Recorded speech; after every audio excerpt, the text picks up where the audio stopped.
Bismillahirrahmanirrahim. Assalamualaikum warahmatullahi wabarakatuh.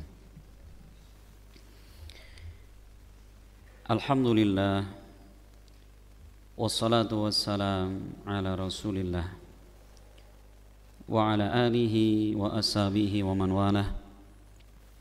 Wa ashhadu an la ilaha illallah wahdahu la syarika lah, wa asyhadu anna Muhammadan abduhu wa rasuluh sallallahu alaihi wa ala alihi wa sallam. Qala Allah subhanahu wa ta'ala, ya ayyuhalladzina amanu taqullaha haqqa tuqatih wa la tamutunna illa wa antum muslimun. Ya ayyuhan nasu taqu rabbakumul ladzi khalaqakum min nafsin wahidah wa khalaqa minha zawjaha wa batha minhuma rijalan katsiran wa nisaa'a wattaqullaha alladzi tasaaluna bihi wal arham innallaha kana 'alaikum raqibah. Ya ayyuhalladzina amanu taqullaha wa qulu qawlan sadida yuslih lakum a'malakum wa yaghfir lakum dhunubakum wa may yuti'illaha wa rasulahu faqad faza fawzan 'azima. Amma ba'd. Fa inna asdaqal hadithi kitabullah wa khairal hadi hadiyu nabiyyina Muhammadin sallallahu alaihi wasallam wa syarrul umuri muhdatsatuha fa inna kulla muhdatsatin bid'ah wa kulla bid'atin dhalalah wa kulla dhalalatin finnar. A'adana Allah wa iyyakum minadh dhalalati wan nar. Ma'asyiral muslimin wal muslimat rahimani wa rahimakumullah. Alhamdulillah, kembali kita mengingatkan untuk senantiasa kita memanjatkan puji dan juga syukur kehadirat Allah Subhanahu wa taala atas segala limpahan nikmat yang Allah anugerahkan kepada kita semua, sehingga di malam yang penuh dengan kebaikan ini Allah kembali mempertemukan kita di masjid tercinta kita ini, di majelis ilmu yang sangat mulia insyaallah. Karena memang masjid adalah tempat yang paling Allah cintai. Ya, sebagaimana Nabi kita Muhammad SAW pernah ditanya, ya Rasulullah, ayyul biqa'i ahabbu ilallah, ya Rasul, tempat apa yang paling Allah cintai? Rasul mengatakan masajiduha. Jadi tempat yang Allah cintai adalah masjid-masjidnya. Begitu ditanya tentang tempat yang paling Allah benci, Rasul menjawab aswaquha, pasar-pasarnya. Kenapa? Masjid tempat yang paling Allah cintai, pasar tempat yang Allah benci. Makanya apa? Berlama-lamalah di masjid dan secukupnya lah ketika berada di pasar. Kenapa kok masjid menjadi tempat terbaik? Karena masjid adalah tempatnya orang-orang berbuat kebaikan.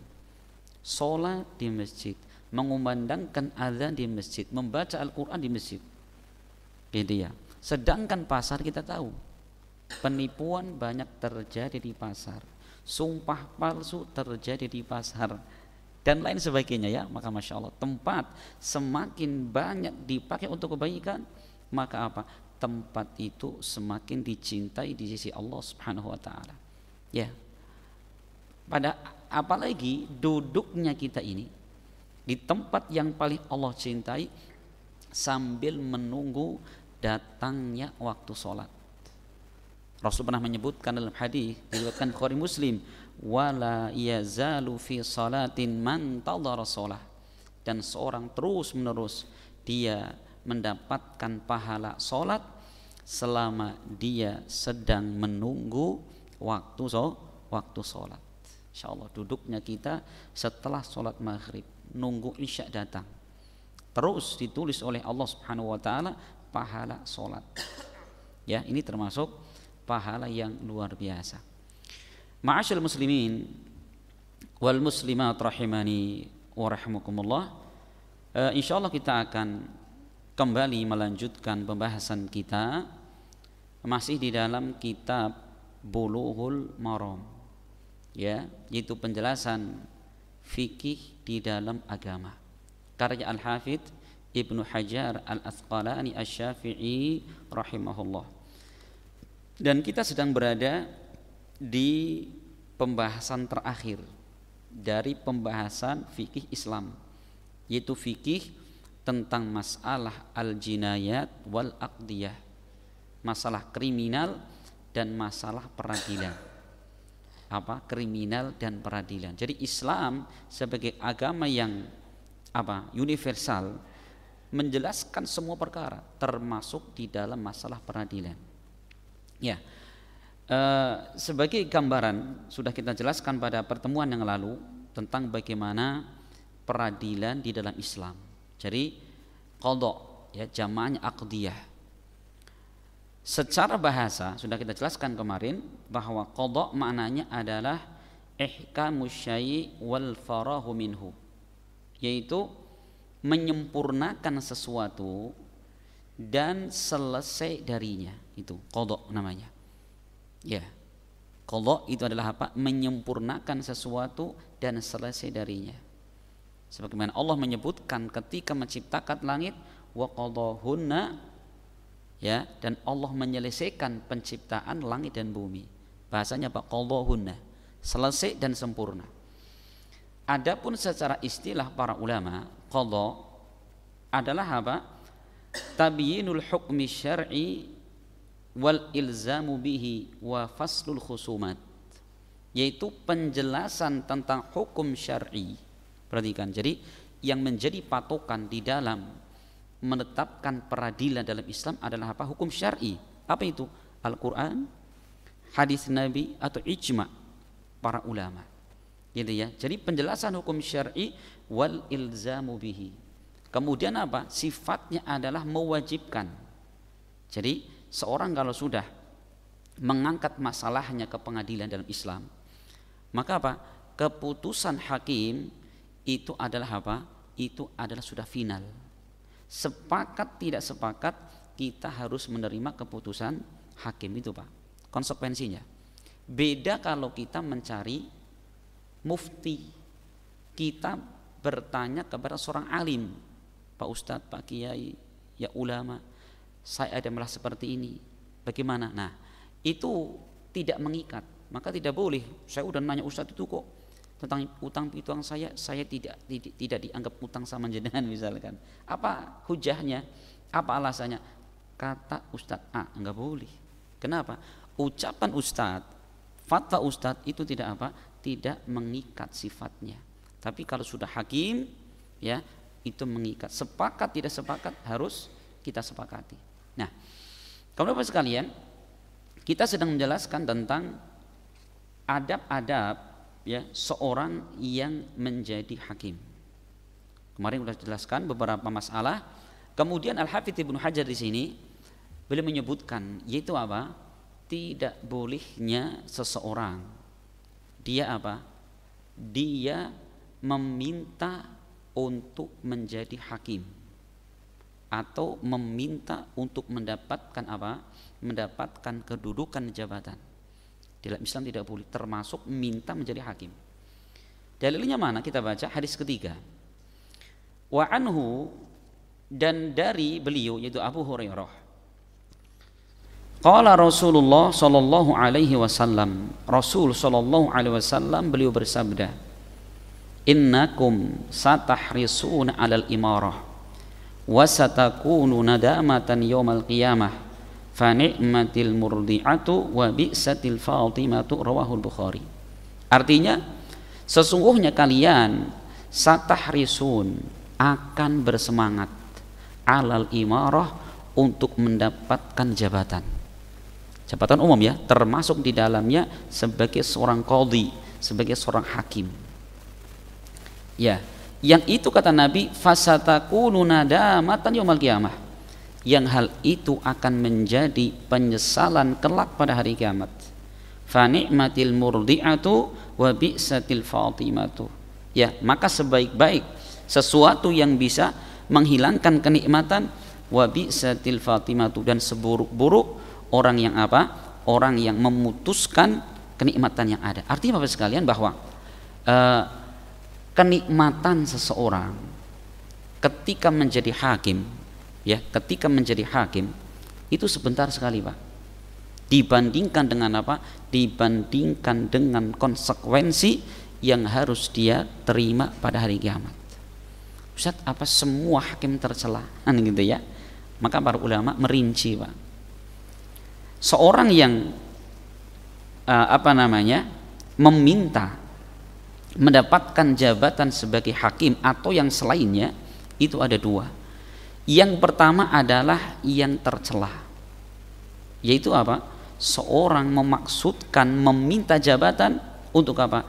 Dia memiliki kedudukan, gitu ya, kemudian mendapatkan harta dan tujuan-tujuan duniawi yang lainnya. Perhatikan, ini adalah apa? Ini adalah tercela jika dia minta. Apa tujuannya tadi? Pengen dapat kedudukan, kehormatan di masyarakat, disegani orang, apalagi pengen dapat duit, tercela. Makanya Nabi SAW dalam sebuah hadis diriwayatkan Imam Muslim. Dulu ada sahabat yang namanya Abu Dzar. Dia mengatakan, ya Rasulullah, ala tastamiluni ya Rasul, kenapa engkau tidak mempekerjakan saya? Kenapa engkau tidak memberikan jabatan kepada saya? Apa kata Nabi? Innaka dha'ifun wa innaha amanatun wa innaha yaumal qiyamati khizyun wa nadamatun illa man akhadaha bihaqqiha wa addalladhi alaihi fiha. Kata Rasul, ya Abu Dzar, sesungguhnya engkau lemah, tidak mampu melakukan. Wa innaha amanah, dan jabatan adalah amanah, dan hal tersebut hari kiamat akan menjadi kehinaan dan penyesalan, kecuali kata beliau orang yang mengambil jabatan itu dengan haknya dan dia menunaikan kewajiban di dalam jabatan tersebut. Perhatikan, maka kata para ulama luar biasa Bapak sekalian tentang tercelanya orang-orang yang apa? Mereka meminta jabatan, termasuk minta menjadi hakim. Dulu di kalangan para sahabat Nabi, ya, atau di kalangan tabi'in, ada orang yang bernama Abu Kilabah. Ya, Abu Kilabah ini beliau diminta untuk apa? Jadi hakim. Apa yang terjadi? Beliau lari, Pak. Beliau tinggal di Irak. Kemudian apa? Beliau ngungsi berpindah ke Syam. Gitu ya. Sufyan Ats-Tsauri kita kenal. Ulama tabi'in, insyaallah yang terkenal keilmuannya. Beliau ketika diminta menjadi hakim, beliau lari. Kemudian kemana? Lari menuju ke Basrah. Kenapa? Mereka tidak mau, karena beratnya tanggung jawab yang ada di balik itu semua, gitu ya. Apalagi orang yang minta jabatan itu untuk tujuan duniawi. Karena Bapak sekalian beda. Orang kalau mendapatkan jabatan, kedudukan seperti hakim atau selainnya itu dengan yang dia minta dengan yang tidak diminta. Kenapa? Kalau dia minta, Allah tidak akan bantu dia. Tapi kalau dia mendapatkan jabatan tanpa dia minta, justru Allah akan bantu. Rasul menyebutkan dalam hadis diriwayatkan Bukhari Muslim, Rasul mengatakan, ya Abdurrahman ibn Samurah, wahai Abdurrahman bin Samurah, la tas'alil imarah, jangan kamu minta jabatan. Kenapa? Fa innaka idza u'titaha min ghairi mas'alatin u'inta 'alaiha. Karena jika engkau diberi jabatan dengan tanpa meminta, maka engkau akan dibantu ketika menjalankan amanah itu. Perhatikan, jika tidak diminta, ya, apa kata Rasul? Engkau akan dibantu Allah. Wa in u'titaha an mas'alatin wukilta ilaiha. Namun apabila engkau mendapatkan jabatan karena engkau yang minta dipilih, minta nyodorkan diri, apa kata Rasul? Ya, wukilta ilaiha, maka engkau akan diserai ngurusi sendiri tanpa ada bantuan dari Allah Subhanahu wa taala. Insyaallah ya. Ini Bapak sekalian. Nah, ini apa bagi orang yang meminta. Adapun yang kedua, ini yang terpuji. Itu seorang yang misalkan dia apa? Dia meminta atau menyodorkan dirinya di dalam suatu jabatan yang memang dia ahlinya, bahkan apa, dan dia sudah ditunjuk satu-satunya yang mampu dalam urusan itu baru terpuji, Pak. Contohnya apa? Seperti kisah Nabi Yusuf alaihissalam, kan gitu. Ketika Nabi Yusuf alaihissalam sudah dekat dengan Raja Mesir saat itu, maka raja ini mengatakan, Yusuf, aku akan berikan kepada engkau kedudukan yang dekat denganku. Tapi tidak tahu jabatannya sebagai apa. Kemudian Yusuf alaihissalam menyodorkan diri, wahai raja, berikan jabatan kepada saya sebagai apa? Khazainul ard, sebagai bendaharawan negara. Jadi apa? Menteri keuangan. Saya mampunya di situ. Baru kemudian apa? Diserai Nabi Yusuf alaihissalam tugas tersebut. Lah itu. Ya, beliau sudah mau dikasih jabatan, gak minta, cuman apa? Beliau menyampaikan ini yang cocok bagi saya di sini, itu terpuji, gitu ya. Sampai Abdullah ibnu Mas'ud, masya Allah, beliau pernah mengatakan bagi hakim yang jujur ini, beliau mengatakan, la an ajlisa qadiyan bayna itsnaini ahabu ilayya min ibadati sab'ina sanatan. Sungguh aku duduk sebagai hakim atas dua orang yang berselisih, itu lebih aku sukai daripada aku beribadah kepada Allah selama 70 tahun. Masya Allah, sekali saja dia menjadi penengah, ada orang bersengketa, kemudian dia mencoba menghukumi dengan adil dengan apa yang Allah turunkan, kata Ibnu Mas'ud, itu lebih aku sukai daripada aku beribadah selama 70 tahun. Karena pahalanya luar biasa, Pak. Ya, karena pahalanya luar biasa. Nah sekarang menjadi masalah lagi, Ustadz boleh nggak kalau saya ini narik orang misalkan menjadi perantara agar si fulan ini bisa memiliki jabatan tersebut? Maka kata para ulama, apabila yang diperantarai tadi memang orang yang berhak, mampu dalam bidangnya, nggak ada masalah. Tapi yang menjadi masalah, lah ini kan keluarga saya, ponakan saya, anak saya, walaupun mampu nggak mampu diangkat menjadi pemegang jabatan tertentu, itu yang berbahaya, gitu ya. Itu bisa apa? Bisa menyebabkan kezaliman terhadap orang lain, ya apa tidak? Iya. Ini Bapak sekalian, maka seorang qadhi itu, ya, apa syaratnya? Ya, jangan diminta, jangan menyodorkan diri tadi. Makanya Rasul pernah gitu ya, ada orang datang kepada Rasul minta jabatan, dua-duanya sama. Rasul mengatakan, aku tidak akan pernah memberikan jabatan kepada orang-orang yang memintanya. Kenapa? Allah mengancam gak akan bantu dia.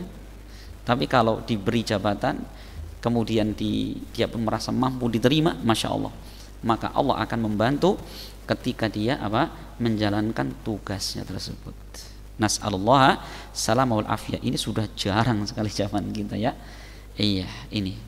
Kemudian Bapak sekalian, hadis berikutnya berkata Al-Hafidz Ibnu Hajar, wa an Amr ibn al-As radhiyallahu anhu annahu sami'a Rasulullah sallallahu alaihi wasallam yaqul.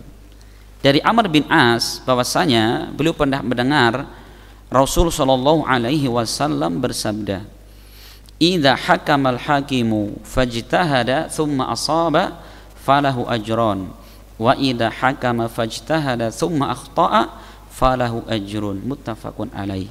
Ya, artinya apabila seorang hakim dia menghukumi, fajtahada, kemudian dia bersungguh-sungguh untuk apa? Mencari kebenaran. Gitu ya, seorang hakim dia wajib untuk mencari kebenaran. Dia mendengarkan dakwaan orang yang mendakwa, dia pun mendengar ya mungkin sumpahnya orang yang didakwa, dia meminta bukti-bukti, mendatangkan saksi-saksi, ya dia pun bermusyawarah dengan orang yang ahli dalam bidangnya, tentunya dengan apa? Senantiasa minta tolong pada Allah agar apa? Tepat di dalam menghukumi, gitu ya.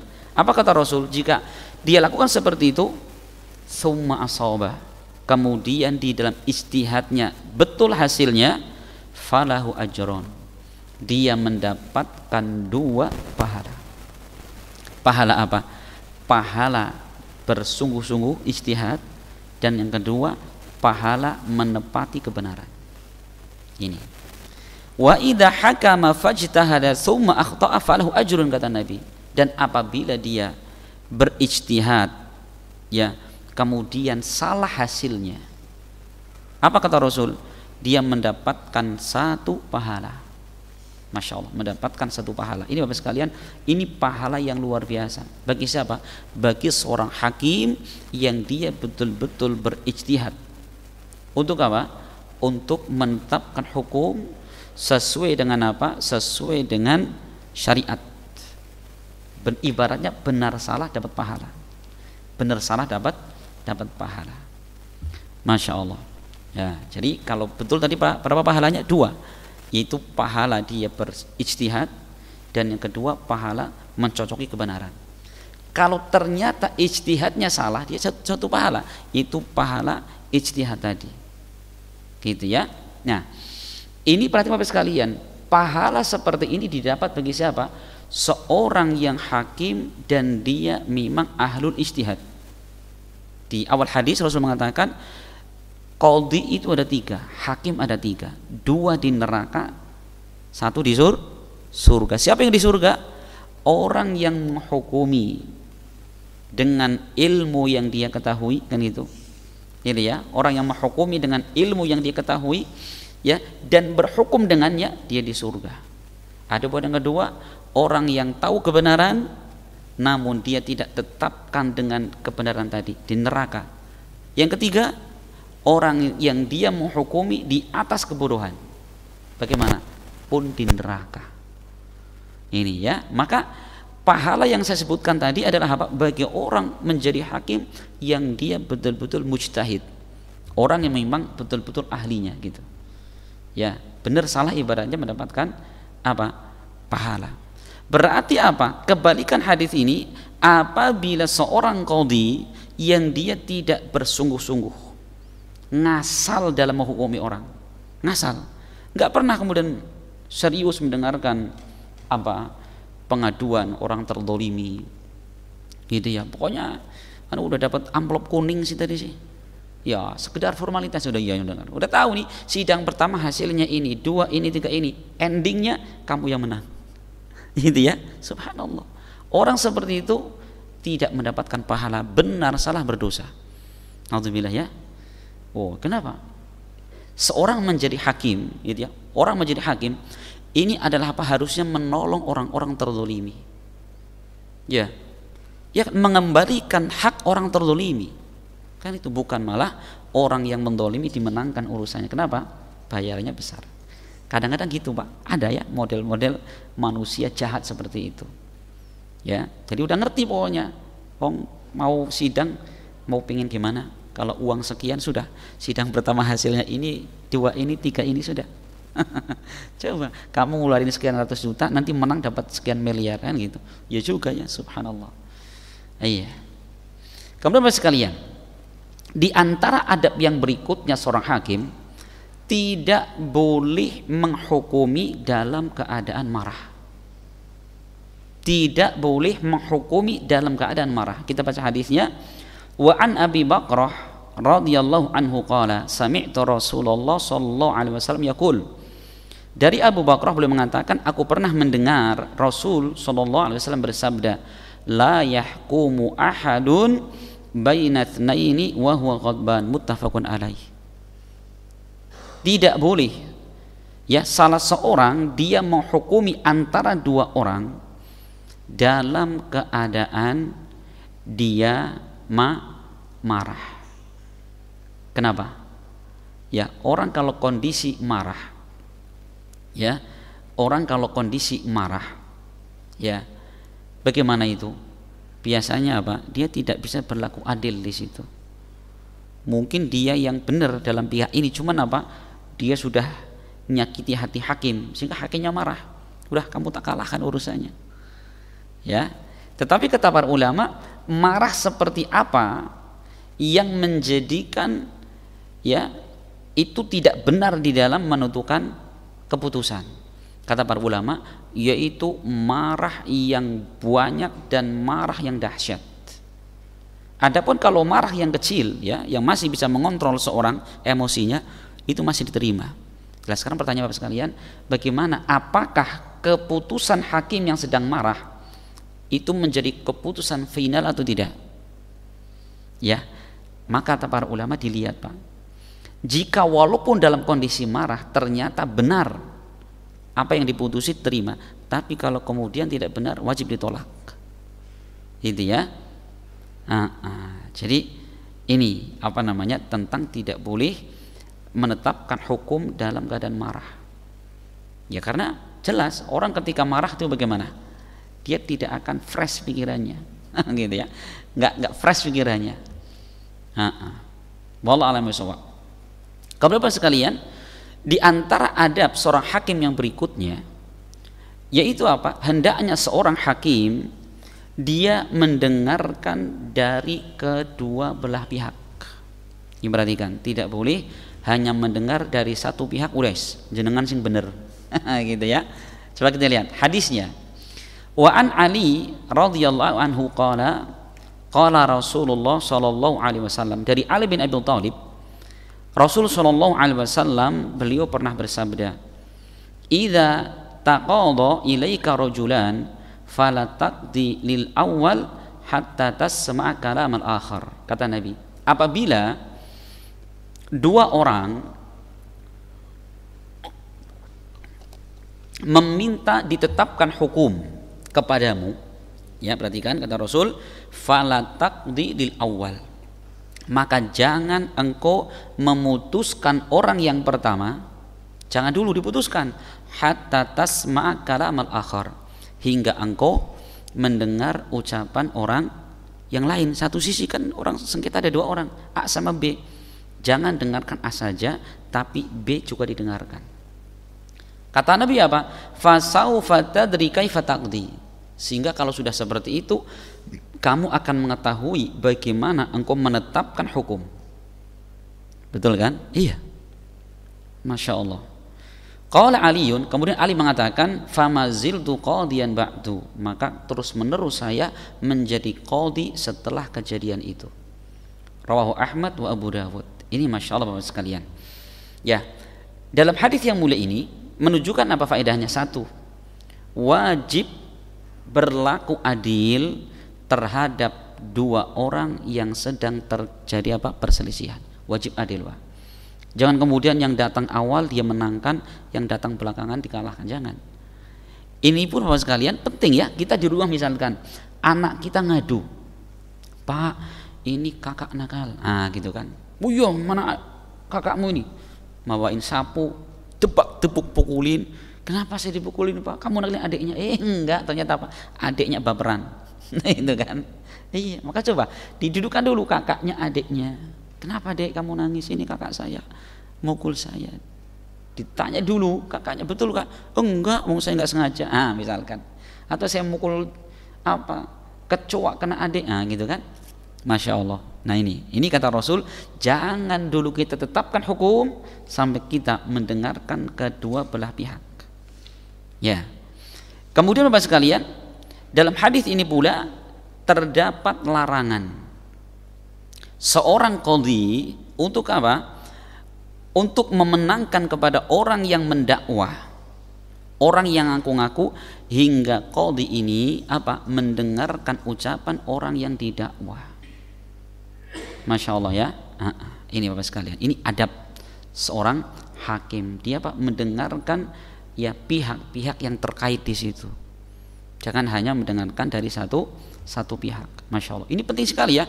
Kita ngurus mungkin pendidikan. Sering kan ada pengaduan anak-anak. Ya, kita ngurus keluarga. Mungkin kita pengurus RT. Kan sering ya. Ini bu ini dan bu ini lagi cekcok ini. Lapor Pak RT, saya itu dizolimi sama tetangga saya. Wis, besok tak usir dari kampung saya. Gitu ya. Ternyata apa? Salah laporan. Ya kan? Iya. Masya Allah. Contoh Bapak sekalian, dulu di zaman Utsman bin Affan pernah kejadian. Nih kita lihat bagaimana adilnya Khalifah Utsman. Suatu ketika ada seorang bertransaksi jual beli dengan Ibnu Umar, Pak. Ibnu Umar itu putranya Umar. Siapa Umar? Umar itu teman dekatnya Utsman bin Affan. Kalau anak Islam bestinya Umar gitu ya. teman dekat gitu. Nah, si orang ini mengadukan, ya Khalifah, saya melakukan transaksi jual beli dengan Ibnu Umar. Ternyata apa? Begitu kita terjadi transaksi, saya bawa pulang barangnya rusak. Saya mengadukan kepada hakim sekarang. Akhirnya bagaimana? Kemudian Utsman manggil Ibnu Umar, didudukkan di hadapan. Nah, bagaimana Pak? Iya, barang saya beli dari beliau ternyata apa? Rusak. Maka kemudian Ibnu Umar ditanya, gimana Ibnu Umar? Apakah betul dakwaan orang ini? Saya tidak pernah menjual barang ya yang ada cacatnya, kan gitu. Kemudian kembali, gimana Pak? Mana buktinya? Bawa barang ini. Barang saya beli ternyata sudah pecah, retak misalkan. Sudah. Terus bagaimana kalau seperti itu? Ini kan dakwah, si pihak lainnya mengingkari. Maka Utsman mengatakan, sudah, sekarang perkaranya antum ya Ibnu Umar bersumpah, kan gitu. Rasul mengatakan al bayyinatu 'alal mudda'i wal yaminu 'ala man ankara. Wajib bagi orang yang mendakwa, yang nuduh, dia membawakan bukti, sudah bukti. Dan wajib bagi orang yang dia dituduh untuk bersumpah. Ibnu Umar, kamu bersumpah sekarang bahwa apa yang Anda jual itu tidak ada cacat. Apa kata Ibnu Umar? Saya tidak akan pernah mau ya bersumpah membawa nama-nama Allah hanya sekedar mempertahankan barang itu. Masya Allah. Ibnu Umar nggak mau. Kenapa? Nggak mau membawa nama Allah, terlalu besar gitu. Terus bagaimana? Ya sudah. Akhirnya Utsman ngetok palu, tok tok tok, bahwa transaksi ini batal. Sehingga Pak, uang mohon dikembalikan, barang dikembalikan. Gitu tuh hakim. Ya, siapa hakimnya? Utsman bin Affan. Apa yang terjadi sekalian? Masya Allah. Ibnu Umar kemudian beliau jual barang ini ke tempat orang lain. Apa yang terjadi? Beliau mendapatkan uang 2 kali lipat. Masya Allah ya. Ini keberkahan ketika Ibnu Umar tidak mau bersumpah. Kenapa? Apakah beliau karena salah? Tidak. Beliau tidak mau bermudah-mudahan bersumpah dengan membawa nama Allah. Urusan duit kecil. Makanya kita jangan gampang sumpah ya. Jualan jengkol berapa Pak? Ini lagi mahal 50.000. Loh mahal amat lah. 35 ya. Sumpah demi Allah, tukune beda orang uli. Gitu. Allah dibawa mempertahankan 5.000 rupiah. Subhanallah. Ini Ibnu Umar ini ratusan juta. Tapi apa? Nggak mau bersumpah. Kenapa? Terlalu besar membawa nama Allah. Itulah orang beriman. Tidak gampang, tidak mudah bersumpah. Itu. Bawa-bawa nama Allah loh ya. Iya. Kemudian Bapak sekalian, yang berikutnya, terkadang seorang hakim dia ini menetapkan hukum dan keliru. Makanya apa kata Rasul? Ya, karena seorang hakim itu dia hanya menetapkan hukum sesuai apa yang dia terima, kan gitu. Bukti-buktinya gitu. Bisa jadi hakim salah. Tapi apa kata Rasul? Bagi orang yang merasa memakan hak orang lain, jangan pernah diambil haknya itu. Baca hadisnya. Wa an Ummi Salamah radhiyallahu anha qalat, qala Rasulullah SAW. Dari Ummi Salamah, Rasul sallallahu alaihi wasallam pernah bersabda, "Innakum tahtasimuna ilayya." Sesungguhnya kalian mengadukan perselisihan kalian kepadaku. Perhatikan ya, wala alla ba'dakum ayyakuna alhan bihujjatihi min ba'd. Maka boleh jadi sebagian kalian dia lebih apa? Hujahnya lebih kuat daripada sebagian yang lain, gitu Pak. Jadi orang itu diberi Allah apa? Kemampuan berbicara. Terutama jadi apa? Kalau di pengadilan namanya apa Pak? Advokat ya. Ya, betul. Gitu kan. Untuk bela kan gitu. Ada pembela ini. Ini kadang orang pinter banget itu Pak. Ada modal manusia gitu. Nah, kata Rasul, maka boleh jadi sebagian kalian dia lebih pinter ngomongnya. Misalkan si A dia terzolimi, ini mendolimi. Pinter ngomong banget dia itu, bisa bolak-balik kata gitu ya, bolak-balik fakta. Akhirnya apa? Sudah hakim tok tok tok, ini hak jenengan Pak gitu kan. Mungkin tidak, mungkin. Kan itulah manusia. Makanya Rasul mengatakan, inna fil bayani la sihra. Sungguh di dalam penjelasan itu terdapat sihir. Maksudnya itu bisa merubah orang loh Pak. Bisa merubah orang itu. Penjelasan orang. Makanya itu kalau penjelasan mengarah kepada hal yang baik menjadi positif, tapi kalau bisa mengarah kepada kebatilan menjadi batil. Contohnya ini. Nah, maka kata Rasul, ya, fa'aqdi lahu ala nahwin mimma asma'u minhu. Sedangkan aku, kata Rasul, aku menetapkan hukum sesuai dengan yang aku dengar darinya. Gitu. Maka Rasul mengingatkan, faman qata'tu lahu min haqqi akhihi syai'an fa innama aqta'u lahu qit'atan minan nar, muttafaqun alaih. Maka barang siapa yang aku tetapkan untuknya hak saudaranya sedikit apapun, apa kata Nabi, maka hakikatnya aku menetapkan untuknya potongan dari api neraka. Perhatikan, jadi kalau kita tahu itu bukan hak kita, jangan diambil, kan yang penting saya udah menang di pengadilan. Nggak boleh, ya. Misalkan apa, sengketa, saya pernah kejadian di, saya nggak sebutin tempatnya lah, takutnya dilacak nanti beneran itu. Jadi ada satu tempat, Pak, ini tanah gitu ya, ini sudah sekian puluh tahun dibeli, udah dibeli oleh udahlah, kisahnya itu dibeli oleh apa namanya, Koramil sudah itu. Koramil itu ya, iya. Kemudian beranak pinak, nggak tahu gimana itu wong tempat itu sudah dipakai bertahun-tahun gitu. Tiba-tiba ini ada keluarganya yang punya jabatan ini. Ternyata Pak, itu surat itu milik tanah masih dipegang sama orang pertama ini. Itu bisa dibawa pengadilan, Pak. Siapa yang menang? Ini keluarga ini yang udah jual itu. Subhanallah, kan jelas 100% itu kan. Satu kampung semua menyaksikan itu sudah dijual dulu itu kepada pihak Koramil misalkan gitu ya. Iya. Ya, tadi lagi-lagi hakim dia akan menentukan hukum sesuai dengan bukti ya. Kan dilihat hakim mana surat-suratnya. Oh iya. Ya kan? Berarti punya Anda. Hakim tidak salah saat itu. Kenapa? Dia yang dakwah ini punya bukti gitulah. Itu contoh kata Rasul bahwa aku seorang hakim ya, akan menghukumi sesuai apa yang aku dengar. Maka wasiat Nabi, maka barang siapa yang aku tetapkan untuknya hak saudaranya, maka hakikatnya aku memberikan kepadanya potongan dari api neraka. Naudzubillah. Apa faedahnya di situ? Ya, jadi satu, bahwa hakim mereka akan menghukumi sesuai dengan data dan fakta yang ada. Makanya kita jangan ngamuk-ngamuk di depan hakim.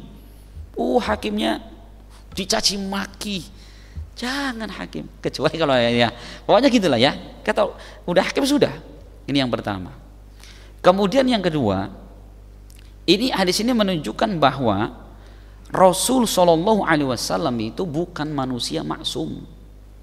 Buktinya Pak, bisa jadi beliau menghukumi dan itu keliru kan gitu loh.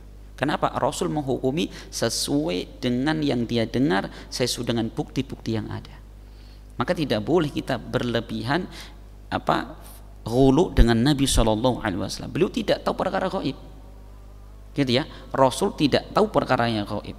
Yang kedua, yang ketiga, bagi pihak yang dia merasa dimenangkan padahal bukan hak dia, jangan pernah sekali-kali dia ngambil bagian itu. Ulangi lagi, bagi pihak yang dia merasa dimenangkan urusannya padahal bukan hak dia, jangan sekali-kali ngambil. Kenapa? Rasul mengatakan itu hakikatnya telah ditetapkan untuknya potongan dari api neraka. Ini menunjukkan dosa besar, termasuk kedoliman dan dosa besar itu Pak ya. Makanya jangan senang dulu, rizki nomplok ini. Dulu ibunya sudah jual, sekarang anaknya dapat rizki baru. Subhanallah, itu menyakitkan sekali orang seperti itu. Maka hati-hati Bapak sekalian, kezaliman sekecil apapun ya, kezaliman sekecil apapun ini akan menyebabkan kegelapan pada hari kiamat. Kemudian Bapak sekalian, yang terakhir, seorang hakim tidak boleh dipegang oleh seorang wanita. Rasul menyebutkan dalam hadis riwayat Bukhari, lan yufliha qaumun wallau amrahum imra'atan. Tidak akan beruntung suatu kaum yang mereka menyerahkan urusannya kepada seorang wanita. Makanya 3 mazhab Malikiyah, Syafi'iyah dan Hanabilah mengatakan sepakat tidak sah jika yang menjadi hukum hakim adalah seorang wanita. Dia yang menjadi ngetok palunya itu Pak. Kalau 3 mazhab mengatakan tidak sah. Gitu ya. Kemudian di antara adab berikutnya yaitu tidak boleh seorang hakim dia menerima apa suap. Karena Rasul mengatakan ar-rashi wal la'ana Rasulullah ar-rashi wal murtashi fil hukmi. Rasul melaknat seorang yang memberi suap dan orang yang menerima suap di dalam apa peradilan. Bahkan bukan sekedar suap Bapak sekalian, kalau bentuknya hadiah pun diharamkan. Hadiah karena Pak dia seorang hakim. Bahkan kata para ulama adab seorang hakim, kalau dia membeli barang jangan beli sendiri Pak. Kenapa? Apalagi orang yang dibeli barangnya itu, kenapa? Orang lagi ada perkara ini. Dia punya restoran, ini ada lagi banyak ada masalah ini dia. Pengadilan dia yang ngurusi ini, hakim ini. Hakim kata para ulama tidak boleh datang ke warung itu, restoran itu makan di situ. Kecuali apa? Dia memerintahkan orang membelikan barang. Kenapa? Di situ ada potensi, ini ada Pak Hakim datang ke sini digratisin atau diskon 99% Pak. Cuma bayar parkir 2.000. Itu kenapa? Karena adanya suap, adanya hadiah seperti itu bisa menyebabkan apa? Tidak adil di dalam menetapkan hukum. Perhatikan subhanallah kata para ulama. Maka tadi ya perhatikan bahwa di awal pembahasan bahwa seorang hakim itu harus orang yang warok, orang yang menjaga dirinya dari kemaksiatan dan menjaga dirinya dari tadi harta-harta yang tidak halal untuknya. Ini gambaran singkat Bapak sekalian yang menjelaskan kepada kita semua bagaimana peradilan di dalam Islam. Maka subhanallah, andaikan setiap muslim memahami hal seperti ini, maka apa? Akan damai. Gitu ya. Tidak ada orang merasa terzalimi, gitu ya. Orang-orang terzalimi akan apa? Dimenangkan hak-hak mereka. Ini Bapak sekalian, sedikit yang bisa kita sampaikan, semoga bermanfaat dan semoga Allah Subhanahu wa taala memberikan kepada kita ilmu yang bisa kita amalkan dalam kehidupan sehari-hari. Amin rabbal alamin. Subhanakallahumma bihamdik asyhadu an la ilaha illa anta astaghfiruka wa atubu ilaik. Assalamualaikum warahmatullahi wabarakatuh.